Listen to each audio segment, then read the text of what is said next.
aquí en el espacio de jueves de Deslinde, con un costo de 12.000 pesos. Tiene artículos sobre este tema tributario que vamos a abordar hoy, sobre minería, sobre arte, sobre cultura.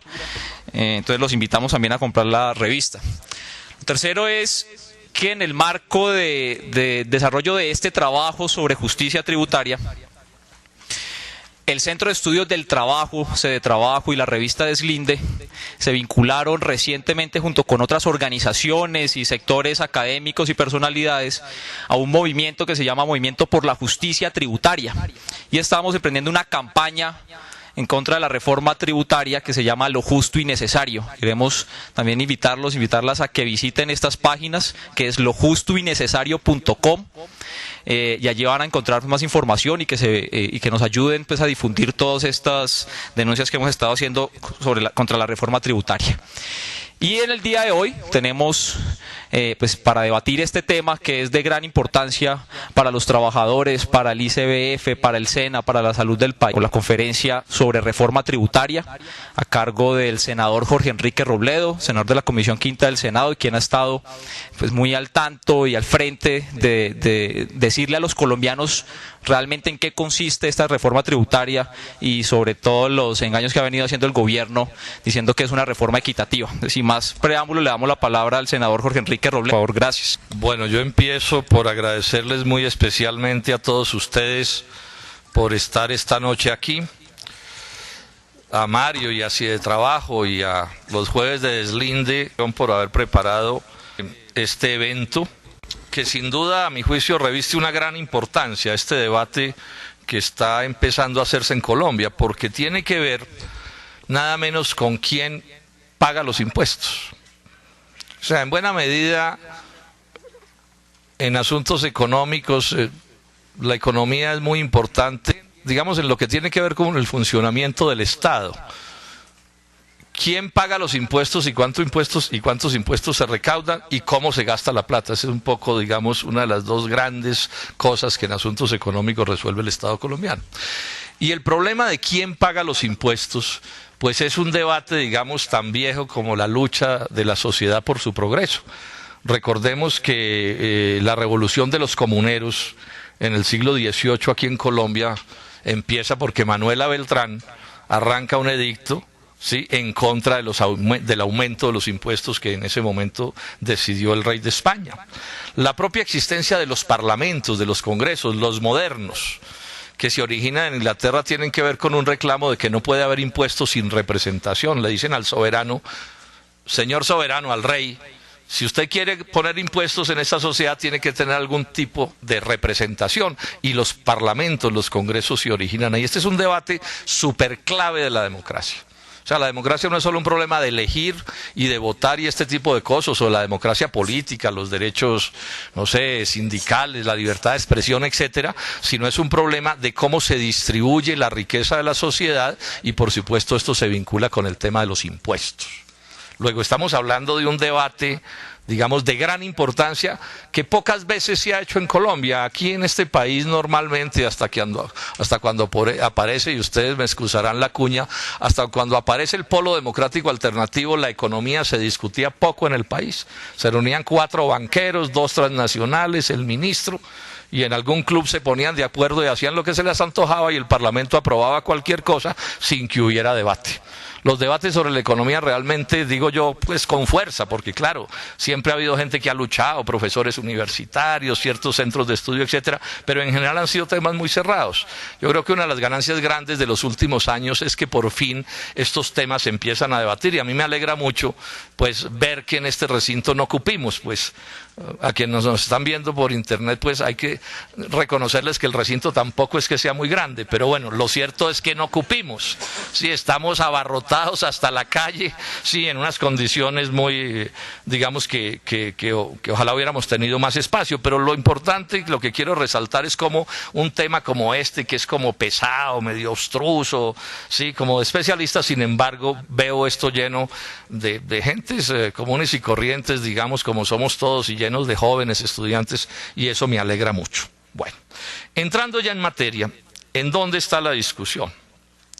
Yo no sé si ustedes alcanzaron a ver en Twitter desde anoche, estoy diciendo que el presidente Santos ha faltado a la verdad en materia gravísima, que él está diciendo una cosa y yo estoy diciendo la contraria, y que en ese sentido o él miente o yo miento.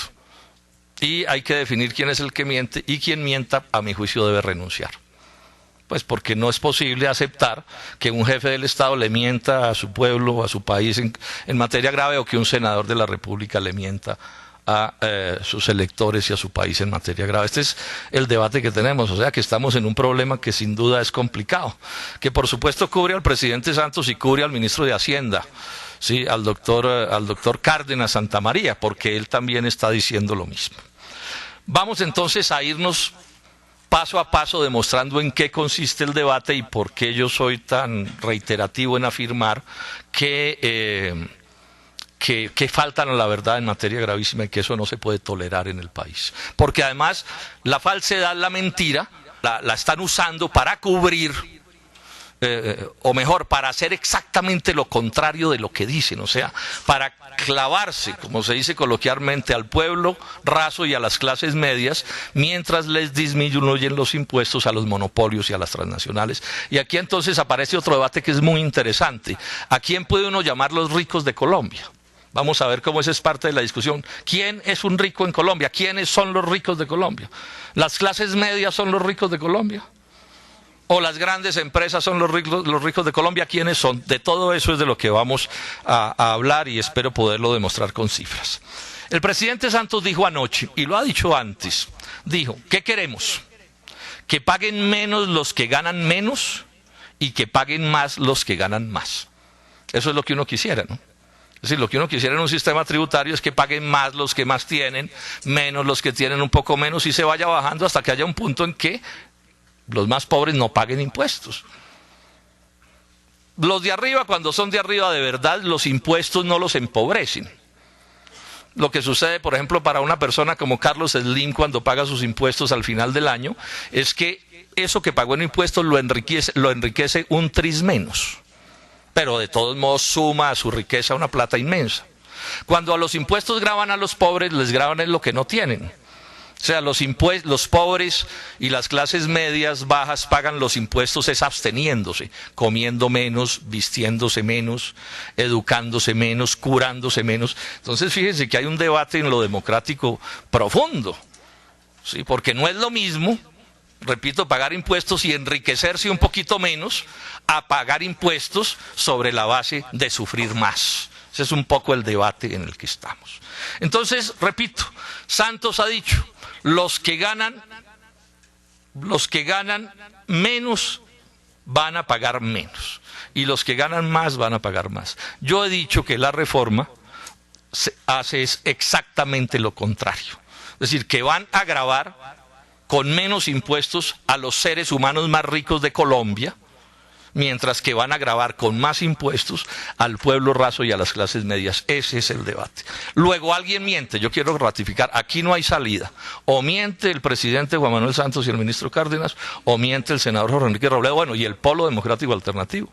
Clara López, nuestra presidenta, publicó el domingo pasado un excelente artículo en el periódico El Tiempo donde dice esto que yo estoy diciendo. Lo mismo dijo el representante Wilson Arias ayer, y es en general lo que estamos diciendo todos los del Polo en todas partes. Y en ese sentido, si los partidos de la coalición santista se le pegan a Santos, quedan de mentirosos también. Y hay que preguntarle a los presidentes de todos esos partidos, empezando por el doctor Simón Gaviria. ¿Ese partido, el Partido Liberal, le va a comprar la mentira a Santos y va a salir a defender la mentira de Santos? ¿O se van a desmarcar y van a decir otra cosa? Todo eso es lo que vamos a ver en estos días. Bueno, empecemos a mirar qué dice la reforma tributaria.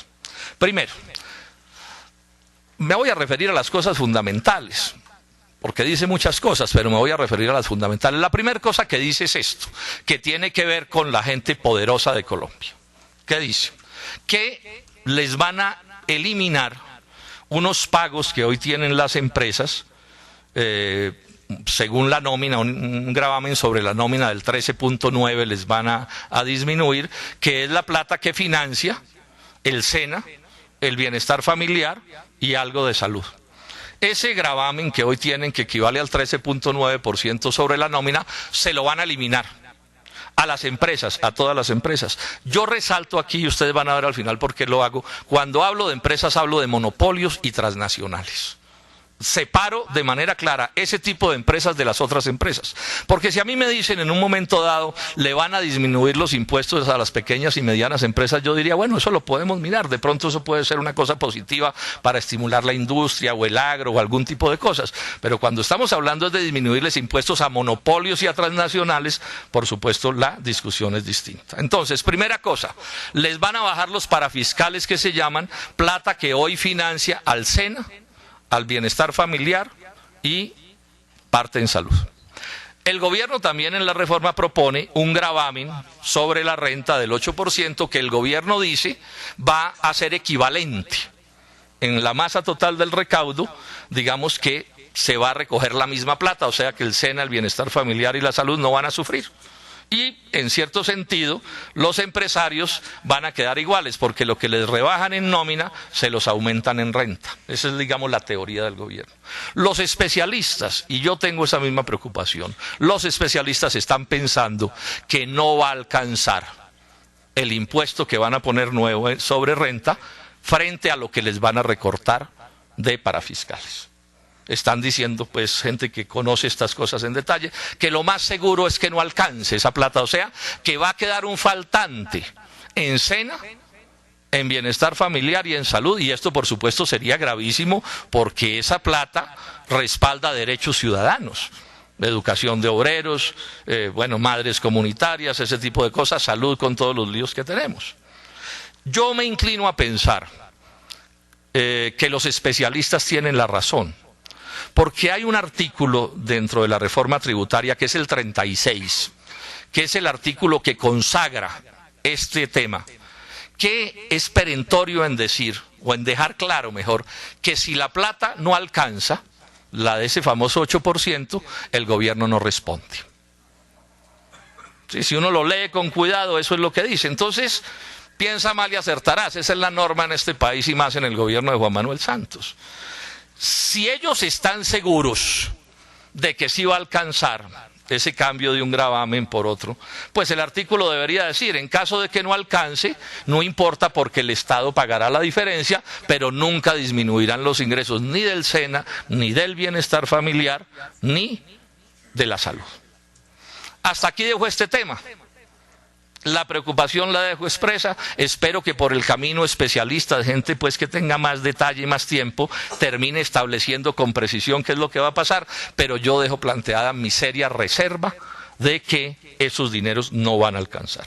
Pero para el punto del total de la masa de los recaudos de estas grandes empresas, digamos que sale una cosa por la otra, o sea que este asunto en términos de los impuestos que ellos pagan o de los gravámenes a la nómina resulta eso neutro, o sea, digamos que este es un asunto que uno lo puede sacar un poco del debate, pues digamos formalmente sacarlo para irnos al punto que más nos interesa, si les van a subir o les van a bajar en última los impuestos. O sea, aceptémosle en gracia de discusión a Juan Manuel Santos y a Mauricio Cárdenas que esos 8% de renta se va a compensar con el 13.9% en nómina y que ahí no va a pasar nada.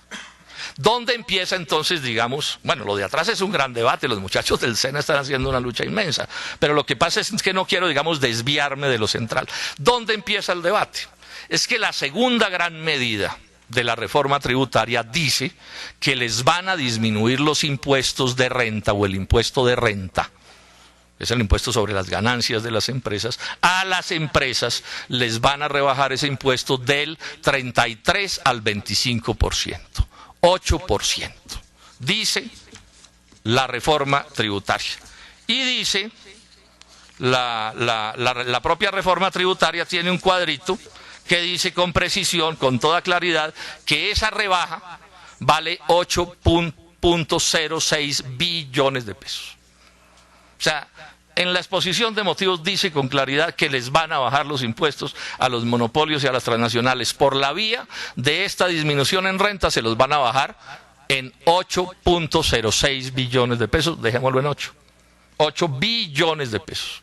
Pero además la reforma, y no lo tienen cuantificado, les va a disminuir el impuesto de ganancias ocasionales a esos monopolios y a esas transnacionales. Por ejemplo, ganancias de especulación inmobiliaria, les baja la ganancia del 35 al 10%. A las personas más adineradas les rebaja el impuesto de herencias del 35 al 10%, y a los capitales golondrinas especulativos les rebaja el impuesto del 35 al 12.5%. Estas últimas rebajas no están cuantificadas en los documentos del gobierno, pero repito, está cuantificada la rebaja de bajar la renta del 33 al 25 y vale 8 billones de pesos. O sea que aquí no hay duda. A las grandes empresas, a los monopolios y a las transnacionales les van a bajar el impuesto de renta en esa suma. ¿Por qué digo que es a ellas a los que se los van a bajar? Porque me decía hace un momento Aurelio Suárez, que es conocedor de estos temas, 100 empresas, las 100 principales empresas de Colombia responden por el 82% de las utilidades del país. Las 100 primeras empresas, casi todas financieras y mineras. Luego es claro que esos 8 billones de pesos se los van a disminuir principalmente ¿a quién? A las empresas más ricas de Colombia. Con este agravante, muchas de esas empresas son de personas cualquiera, de don Luis Carlos Sarmiento Angulo, para poner un nombre en el sector financiero. ¿Sí? No, cualquiera, no importa. Y a esas personas de esas empresas les transfieren dividendos inmensos. Imagínense los dividendos que les transfieren. Y en Colombia los dividendos de empresas, ¿saben cuánto impuesto pagan? 0 pesos. O sea que por ahí también uno puede señalar, porque en otros países del mundo, en Estados Unidos, por ejemplo, los dividendos están gravados. Están gravados y hay que pagar impuestos sobre ellos. Luego queda claro, pienso yo, que va a haber ese descuento enorme para las grandes empresas de Colombia. ¿Cómo lo van a compensar? Porque el presidente Santos también ha dicho que al final la reforma será neutra. ¿Qué quiere decir neutra? Que lo que se le rebaje a unos se le aumentará a otros y que entonces no aumentará la masa del recaudo.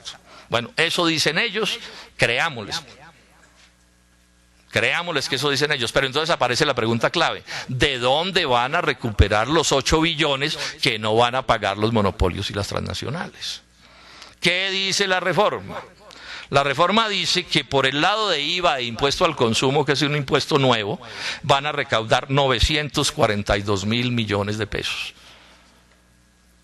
Impuesto nuevo recaudo, el de los corrientazos, el IVA de los corrientazos, o el impuesto al consumo, la medicina prepagada. Bueno, ahora más adelante les digo, pero se trata de un poco de impuestos al consumo de ciudadanos del montón.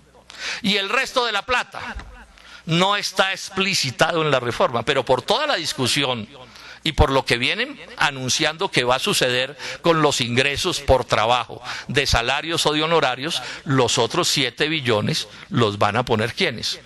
Las personas que por trabajo reciben ingresos, sea por sueldos y salarios o por honorarios. Fíjense ustedes que esto es un punto clave. Le rebajan los impuestos al capital y le suben los impuestos al trabajo. Eso ya muestra la naturaleza reaccionaria de la medida.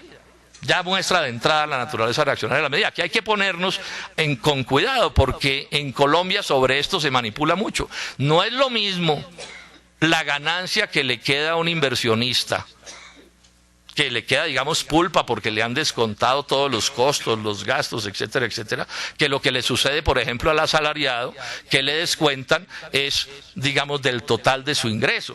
Él todavía tiene que hacer los costos y los gastos que tiene que hacer, pues, digamos, una persona común y corriente en cualquier caso.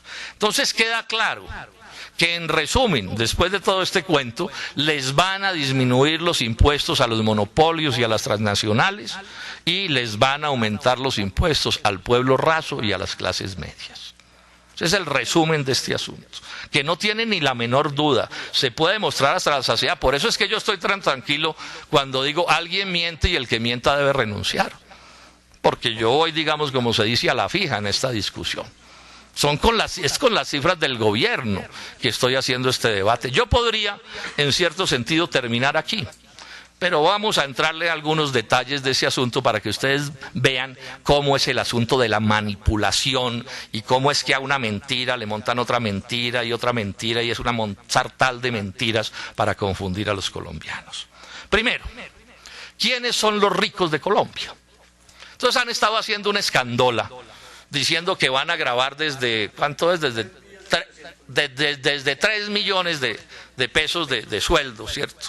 Van a grabar, o de ingresos van a grabar. O sea que ya empiezan a decir que los ricos de Colombia son los de 3 millones para arriba. Hay que ser uno muy pobre para ganarse 3 millones. Ahora, claro, frente al salario mínimo, 3 millones es más. Yo no voy a discutir eso, y 5 millones también, y 10 millones también, o 15 millones. Pero es que aquí el punto, parte de la veracidad de las cosas es contra qué se compara. Esa es parte de la honradez en la comparación, porque no se pueden hacer comparaciones absurdas. Es decir, entonces, claro, comparamos los ingresos por trabajo del orden de 3 y 4 y 5 millones de pesos, o 10 incluso, o 15, contra el salario mínimo, y eso es un poco de plata. Pero si comparamos contra las ganancias de las empresas, ¿en qué quedan esos ingresos ridículos? Les voy a dar algunos datos de cuánto ganan las empresas en Colombia. Comcel, de don Carlos Slim, el ser humano más rico del mundo. Su patrimonio vale 74.000 millones de dólares. Vale más que toda la deuda externa colombiana. ¿Cuánto ganó Comcel el año pasado? 2.8 billones de pesos. Entonces compárelo contra el sueldito de 3 millones, o de 5 o de 10. Pacific Rubiales, tan mentada. Utilidades el año pasado, 2.29 billones de pesos.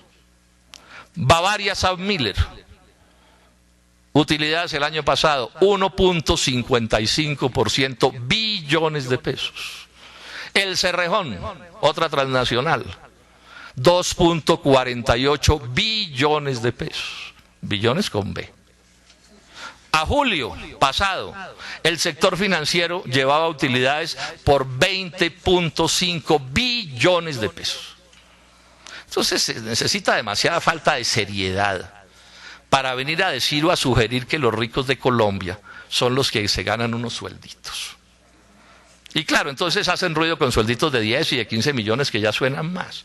Pero yo he venido diciendo esto. Supongamos que sea muy alto un sueldo de 10 o de 15 millones de pesos.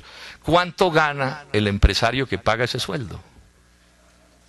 Esta es la pregunta clave. ¿Sí? ¿Cuánto gana el empresario que paga ese sueldo o que paga esos sueldos? Y esta es la comparación que tenemos que hacer. Esta es la comparación que tenemos que hacer. Bueno, luego queda claro acerca de qué es de lo que estamos hablando, en dónde está la discusión.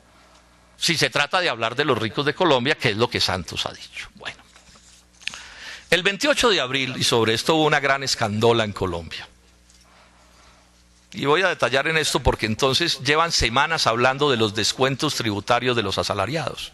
¿Se acuerdan? Esa es como la manera, digamos, de decir, esos malos ciudadanos debemos grabarlos duros porque tienen muchos descuentos tributarios y descuentan por una cosa y descuentan por otra cosa. ¿Sí? Y entonces vamos a ver cómo detrás de eso Santos esconde otra mentira. Echa estas mentiras que estoy mencionando y esconde otra mentira. El 28 de abril les decía yo a ustedes, Juan Manuel Santos generó una cierta escandola en los medios de comunicación, porque todos los medios salieron y dijeron, los ricos van a chillar con la reforma tributaria. ¿Sí se acuerdan? Eso hubo un escándalo tenaz. Los ricos van a chillar. Curiosamente, ningún rico de Colombia protestó. Ninguno. Nadie. Entonces, como en mi oficina, parte de nuestro trabajo es ni engañar ni dejarnos engañar, entonces yo le dije a la gente de mi oficina, buscar el discurso de Santos, pero completo, no el pedacito que nos leyeron en los medios de comunicación, a ver qué es lo que quiere decir el doctor Santos con eso de que algunos van a chillar. Yo les voy a leer, pero les resumo, ¿qué es lo que él dice? Los ricos que no pagan impuestos son los que van a chillar. Porque los ricos que sí pagan impuestos, a eso les vamos a bajar los impuestos. Entonces miren ustedes cómo la reforma tributaria empieza a coger cara, y por eso don Luis Carlos y compañía no dijeron ni pío con el cuento de la chillada de los ricos. Bueno, ¿qué dice precisamente el doctor Santos? Esto está en la página de la Presidencia de la República. esto es una cuestión de elemental justicia.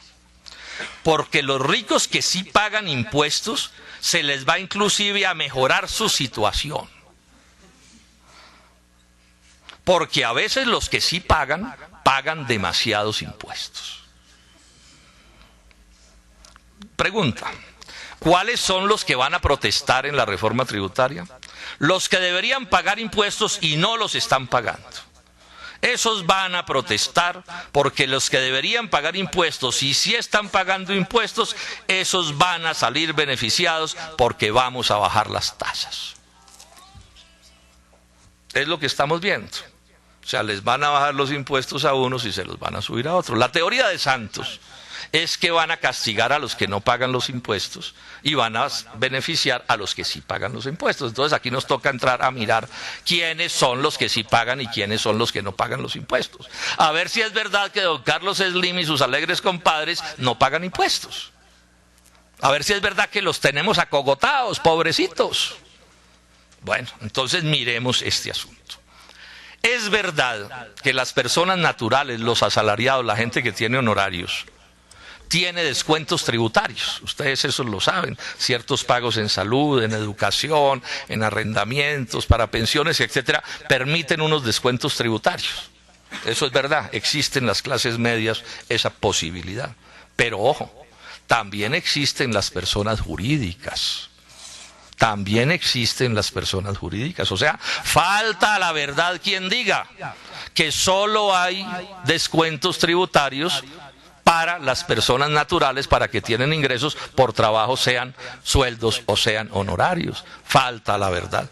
Acaba de salir, está calientico, un informe del Banco Mundial que dice que en Colombia las personas jurídicas, o sea, los monopolios y las transnacionales, tienen descuentos tributarios, 80 descuentos tributarios. 80 rebajas impositivas. Es decir, cuando hacen la declaración de renta, ponen las utilidades que supuestamente se deben gravar, pero empiezan a descontar ciertas cosas que les permite descontar la tributación. ¿Saben cuánto dice el Banco Mundial que valen esos descuentos tributarios de los monopolios y las transnacionales? Valen 6.08 billones de pesos. Billones de pesos. Descuentos tributarios. O sea que no es cierto que solo los tengan las personas que viven de su trabajo. Los tienen los monopolios y las transnacionales. Hace unas semanas, el director de la DIAN sacó un cuadro completo de cuáles son los impuestos reales que se pagan en Colombia por sectores. O sea, deben pagar el 33% de renta, pero ¿cuánto es lo que pagan realmente? Y entonces cogí algunos. El sector minero realmente solo paga el 13%, no el 33%, sino el 13%. El comercio al por mayor realmente no paga el 33%, sino el 13.3%. Los servicios financieros, esos que se llevan ganando 20.5 billones de pesos hasta julio, esos, el impuesto real que pagan no es del 33%, sino del 8.3%. Otros servicios tampoco pagan el 33%, sino pagan el 10.9%, dice la DIAN. Entonces, si el cuento es que hay que clavarse a los que tienen los descuentos tributarios, ¿por qué solo se clavan a las clases medias que logran algunos descuentos que, repito, son producto de su trabajo? Sus ingresos son producto de su trabajo. ¿Por qué se le oculta al país esta realidad? La realidad de que les van a bajar los impuestos del 33 al 25% a unas empresas que no están pagando el 33% y les mantienen todos estos descuentos tributarios. O sea que ¿cuánto van a quedar pagando? Pero aquí demos otros detalles. En Colombia hay 65 monopolios y transnacionales con contratos de estabilidad jurídica que los protegen por completo en estos asuntos de reformas tributarias. Hay en trámite otros 79 contratos de estos de estabilidad jurídica, porque Santos en la reforma tributaria del 2010 metió el cuento que había desmontado estos contratos de estabilidad jurídica y claro, dice que no podrá haber más, pero está tramitando, o sea, mantuvo los que ya existían y está tramitando otros más que ya habían presentado sus papeles. En las zonas francas, el impuesto de renta no es del 33%, sino del 15% y todo eso se mantiene en la reforma. Luego, el gobierno también falta la verdad cuando dice que lo que va es a castigar a los malos ricos que no pagan impuestos, porque ya hemos visto que los que llaman los ricos no son ricos. Y ya hemos visto que los verdaderos ricos también tienen una serie de descuentos tributarios que según el Banco Mundial valen 6 billones de pesos. Ahí está la plata de la universidad. Con que les quiten esos descuentos, financiamos la universidad pública y gratuita que necesita Colombia o cualquier otra cosa que fuera interesante financiar o importante financiar. Hasta aquí entonces yo me ratifico en este asunto. O mienten Santos y Cárdenas o miente el senador Robledo y el Polo Democrático Alternativo. Y yo insisto en mi frase, el que mienta debe renunciar. El que mienta debe renunciar. En Estados Unidos hubo un escándalo famoso que tumbó a un presidente, el escándalo de Watergate. ¿Se acuerdan que los del Partido Republicano se metieron a las escondidas como bandidos a la sede del Partido Demócrata a robarse una información? Eso ya era muy grave. Pero lo que de verdad tumbó a Nixon no fue eso. Lo que de verdad tumbó a Nixon es que cuando Nixon salió a dar explicaciones sobre ese allanamiento, dijo mentiras. O sea, la explicación que dio fue mentirosa. Y lo tumban es por mentiroso. Es una cosa que es interesante echarle ojo. En los países serios, la mentira se cobra durísimo. Y es en parte porque, por ejemplo, también en Estados Unidos, las andanzas amorosas de los candidatos por fuera de su matrimonio se las cobran tan duro. Me explicaba a mí un gringo, no es tanto por la andanza amorosa, sino porque en la andanza hay un engaño. Engañan a su mujer, engañan a sus hijos, engañan a sus amigos. Y entonces la ciudadanía dice, un tipo que le miente a su familia, que le miente a sus amigos, ¿por qué no le va a mentir al pueblo cuando sea presidente de la República? Y al que lo coja mintiendo sale. Se hunde al otro día en las encuestas. Aquí los eligen presidentes de la República. Sí. Bueno. Aprovechemos que ya están aquí todos y expliquemos un par de cosas más sobre estos asuntos tributarios. Repito, yo a esto le doy mucha importancia. Este no es tema de mi comisión quinta, pero desde que llegué al Senado le he dicho a mis asistentes, ojo a los impuestos, porque aquí hay un gato enmochilado de tamaño inmenso y la parte de la democracia es este asunto. No puede haber democracia si los impuestos los pagan los de abajo cuando les exceptúan de esos mismos impuestos a los monopolios y a las transnacionales. ¿Cómo se reparten los impuestos en Colombia? El 40% de los impuestos en Colombia son impuestos de tipo indirecto, como el IVA. Y el 40% son impuestos directos, que ya he explicado, tienen este lío que he mencionado, y es que revuelven, como si fuera la misma cosa, la renta del capital, o sea, la ganancia del capital, con los ingresos por trabajo, como si también fuera renta, cuando realmente no lo es de ninguna manera. Entonces, en ese revoltillo se arma un enredo con este 40% del total de los impuestos, para ocultar lo que realmente está pasando. Pero además, y me quiero referir a esto, ese otro 60% son impuestos indirectos, principalmente IVA. ¿Cuál es el problema con el IVA? El problema con el IVA es que ese es un impuesto de naturaleza reaccionaria por definición, de manera inexorable. ¿Por qué? Porque la lógica democrática en tributos dice que la progresividad es la clave. Y la progresividad se refiere a la tasa que se le cobra a un impuesto. Es decir, que la tasa es el porcentaje. Ese porcentaje, para que un tributo sea democrático, debe ir subiendo, digamos, en la medida en que aumentan los ingresos. Un poco lo que sucede, digamos, aun cuando no esté bien diseñado, con los ingresos por trabajo de honorarios y de salarios. El IVA grava con la misma tasa al pobre que al rico. Entonces, cuando un peaje, por ejemplo, ese es un clásico impuesto indirecto, no es IVA, pero es un impuesto indirecto, le gravan con el mismo impuesto al ciudadano que llega en un Pichirilo, en un Renault 4, ¿sí?, que a don Luis Carlos que llega en un Mercedes de 500 millones.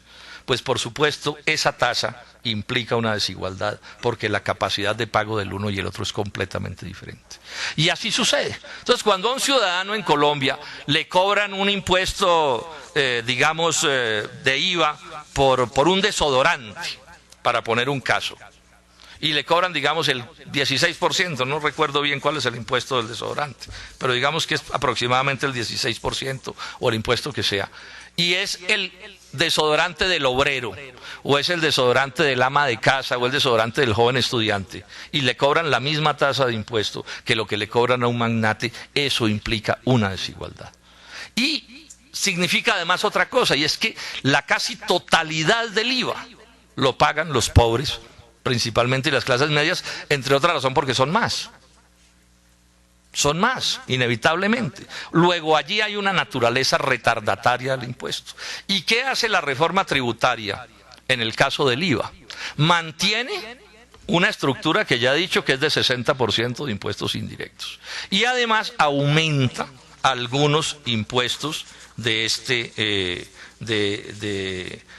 tipo. Por ejemplo, hoy las confecciones, o sea, la ropa.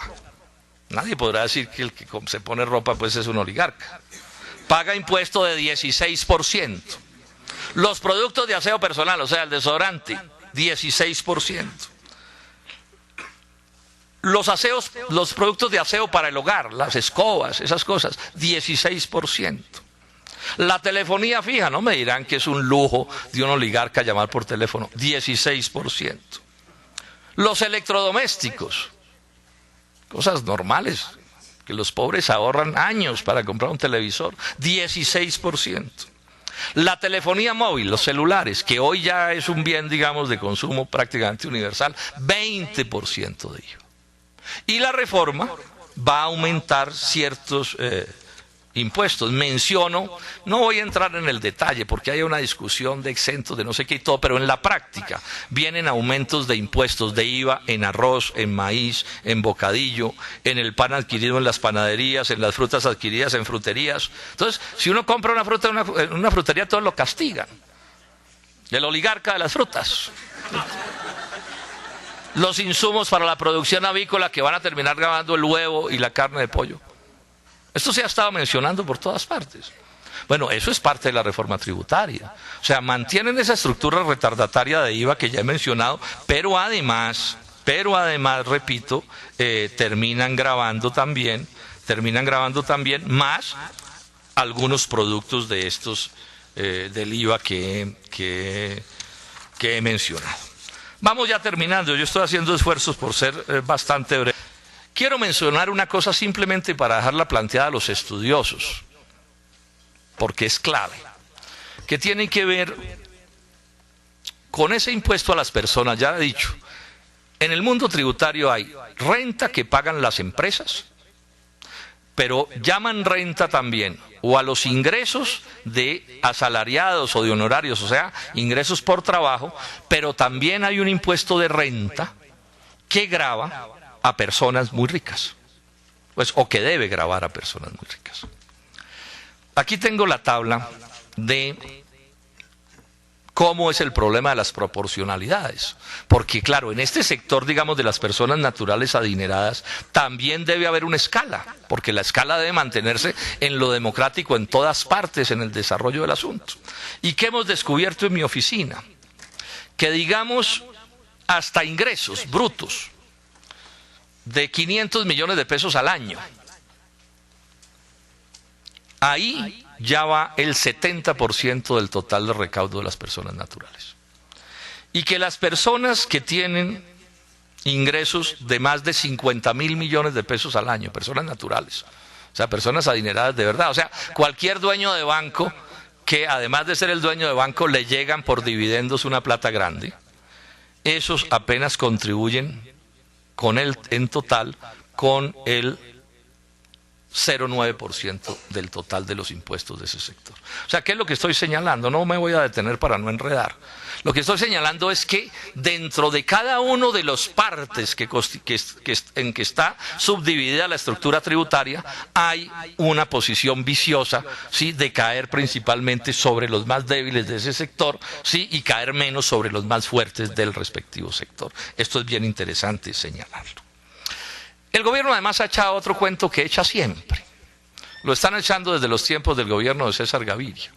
En Colombia no hay reforma de cualquier tipo, tributaria, pensional, laboral, la que sea. de salud, la que sea retardataria, que no lo la metan con el cuento de que va a generar empleo. Entonces ya el doctor Santos también dijo, ya dijeron que no son cuántos empleos, el TLC no son cuántos empleos. O sea, si en Colombia se hubiera creado, digamos, el 1% de los empleos que los gobiernos nos han anunciado en los últimos 20 años, producto de este tipo de reformas, tendríamos que estar importando trabajadores de Perú y de Panamá, ¿cierto?, que no alcanzarían. Eso es una burla, un descaro de burla, paja. Ya han salido los especialistas, no los voy a citar porque ¿para qué? Especialistas, o sea, gente que tiene como oficio estudiar estos asuntos del empleo. Y han salido no pocos patrones que honradamente han dicho, si nos rebajan los impuestos no creamos empleo. Lo han dicho los analistas, pero repito, lo han dicho también los patrones. Y es obvio, es que si Mr. Drummond, el dueño de la Drummond, le rebajan los impuestos, ¿por qué va a contratar más obreros si los que tiene son los suficientes para explotar la mina? Tendría que ser un monopolista estúpido, y de esos no hay. Los monopolistas pueden ser cualquier cosa, menos bobos.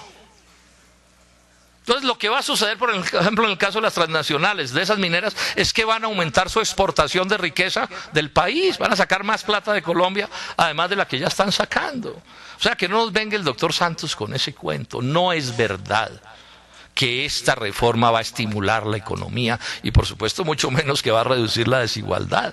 Colombia es el tercer país más desigual de la tierra y esta reforma va a agravar esa situación por todas las cosas que ya he acabado de explicar. Pero en cambio, si el doctor Cárdenas se quiere meter en discusiones de macroeconomía sobre qué puede estimular o no más la economía, la cosa es al revés. Son muchos los estudios que dicen que cuando las gentes sencillas o las clases medias ganan un poco más, reciben un poco más de ingresos, pues eso estimula a la industria y estimula al agro y al comercio y al transporte. Yo lo repito mucho y por eso defiendo la idea de que los salarios deben ser mayores. Porque cuando alguien gana un poco más, ingresos de los que vive, lo que sucede es que gasta un poco más. Y si gasta un poco más, pues las empresas tendrán que producir un poco más para poder atender esa nueva demanda. Y si van a producir un poco más, tienen que contratar un poco de más trabajadores.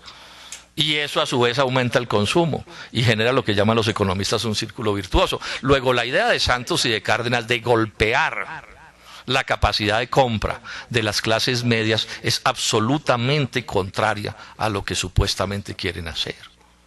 Pero además en este momento de la crisis económica mundial, crisis que va a llegar a Colombia y le va a hacer un daño miedoso a este país. Lo que la economía nacional que se está cayendo ya necesita es mejorar la capacidad de compra de los ciudadanos para que se estimule la producción. Hoy llegué de Cartagena y bajándome la escalerilla me encontré con un exministro de Estado, conservador por más señas, y nos vinimos hablando y me dijo, senador, esa reforma tributaria es completamente al revés de lo que se necesita, porque aquí lo que hay es que estimular la capacidad de compra y el consumo y a la gente le van a sacar la plata del bolsillo para dársela a don Carlos Slim, a Mr. Drummond, que van a coger esa plata para hacer cualquier cosa menos promover el progreso del país. Concluyo diciendo esto. Yo he venido señalando que alguien miente. O mienten Santos y Cárdenas o miente Robledo y el Polo Democrático Alternativo. Y he venido pidiendo un debate público al respecto. Que tenga, lo dije por Twitter y lo sostengo hoy aquí, que tenga un jurado de jueces ilustrados. Lo puede escoger el doctor Cárdenas, el jurado, todo, o lo puede escoger Juan Manuel Santos, todo. Que escoja si quiere 10 decanos de universidades privadas de economía. Que empiece por los Andes. No me importa, los que quiera. Y hacemos este debate. Yo hablo un tiempo, parecido al que he hablado aquí, que hable Cárdenas otro tiempo. Y que los decanos decidan a quién le quitan la credencial. O sea, quién está mintiendo. Yo me someto a eso, no tengo problema en someterme a eso. Pero vamos a ponerle seriedad a las cosas en este país. Es decir, aquí no puede ser que se pare un jefe de Estado, falte a la verdad en materia grave y eso no genere consecuencias. Que se pare un ministro, diga cosas que son absolutamente falsas en materia grave, descaradamente falsas, brutalmente falsas. Es que esto no es la discusión de si es azul o verdecito, no, esto es con números. Y no pase nada. Es más, anuncio hoy aquí, con esto termino, que el lunes voy a demandar a Santos y a Cárdenas. A Santos lo voy a denunciar ante la Comisión de Acusaciones de la Cámara de Representantes. Y a Cárdenas donde corresponda, en la Procuraduría o no sé dónde. Los voy a denunciar a los dos por violar el artículo 209 de la Constitución Nacional, que habla de la moralidad administrativa. Es que es un deber de los funcionarios del Estado, de todos los niveles, ser veraces y ser honrados, no decir mentiras. Entonces los voy a denunciar. Yo no me hago ilusiones con que la denuncia prospere. ¿Sí?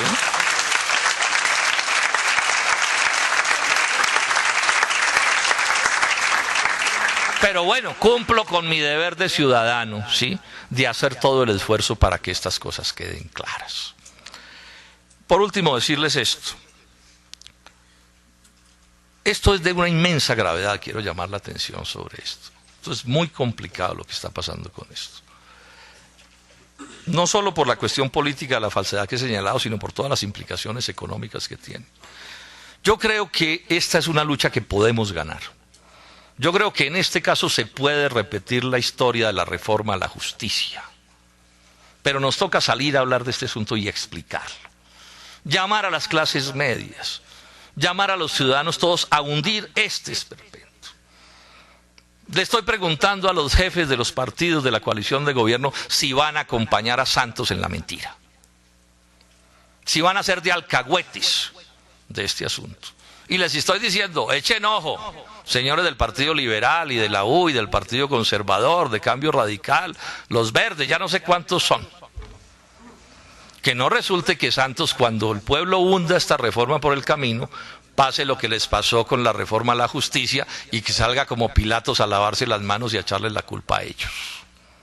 Porque aquí al final, el que vota es el Congreso, las mayorías del Congreso. El pueblo votará en contra, estén seguros de eso.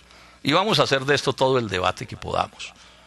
Pero le pregunto a los jefes de esos partidos, ¿van a asociarse con Santos en esta falsedad? ¿Van a asociarse con Santos para seguir sacrificando al pueblo colombiano, al pueblo raso y a las clases medias? Y digo una última cosa que se me pasaba, y es muy importante decirlo. Este debate en parte se dificulta, porque en Colombia, desde hace rato, unieron la tasa de impuesto de renta de las pequeñas y medianas empresas y de las transnacionales. Entonces, cuando Santos sale a decir que le va a bajar los impuestos a las empresas, pues hay un poco de pequeños y medianos empresarios que se entusiasman. Y detrás de esos pequeños y medianos empresarios se ocultan los Carlos. Y yo quedo como un enemigo de los pequeños y medianos empresarios, ¿cierto? Porque estoy planteando lo que estoy planteando. Si alguna cosa se necesita en una reforma tributaria democrática algún día en Colombia, es separar el impuesto de renta de los monopolios y las transnacionales del impuesto de renta de las pequeñas y medianas empresas. Para que podamos manejarlos distinto. Así era antes. Hace más de 20 años en Colombia, los monopolios y las transnacionales tenían una tasa de impuesto de renta y las pequeñas y medianas empresas tenían otra tasa de impuesto de renta. Eso es lo democrático, así debería ser. Y lo mismo con las ganancias ocasionales. Porque claro, no es igual la ganancia ocasional de un ciudadano al que se le valoriza un apartamentico o una casita y eso es lo único que tiene, a la ganancia ocasional del magnate, ¿sí? Que tiene no sé cuántas bienes, valoriza como ganancia ocasional. O no es lo mismo el impuesto de renta del el impuesto de herencia que le quedan a los hijos del supermagnate, recontramagnate, que el caso del impuesto de herencia que le queda por ahí al hijo de un pobre, de una clase media o de alguien. Eso todo debería estar, digamos, diferenciado por tasas. El truco de estos personajes, ¿Qué es el truco del Fondo Monetario Internacional? Porque ellos no inventan nada, y el Banco Mundial, y de los gringos, y de todo el mundo. Es juntar esas cosas para hacer más difícil este debate. Este punto es clave que lo expliquemos con precisión. O sea, si se trata de disminuirle los impuestos a empresas pequeñas y medianas, lo podemos mirar y eso puede ser. Pero si se trata de disminuirle los impuestos a los ricos del mundo, porque a Colombia se lo tomaron los ricos del mundo, los ricos de Colombia ya no son los de Colombia, son los del mundo. Pues por supuesto que no podemos estar de acuerdo con ese tipo de concepción. Insisto entonces en la importancia de movilizar este tema. Sea duro en los medios alternativos, en las redes sociales, pero duro también en las movilizaciones a la calle. Que esta es una batalla que Colombia tiene el derecho y el deber de ganar. La democracia económica de este país necesita ganar esta batalla y esta batalla la podemos ganar. Muchas gracias.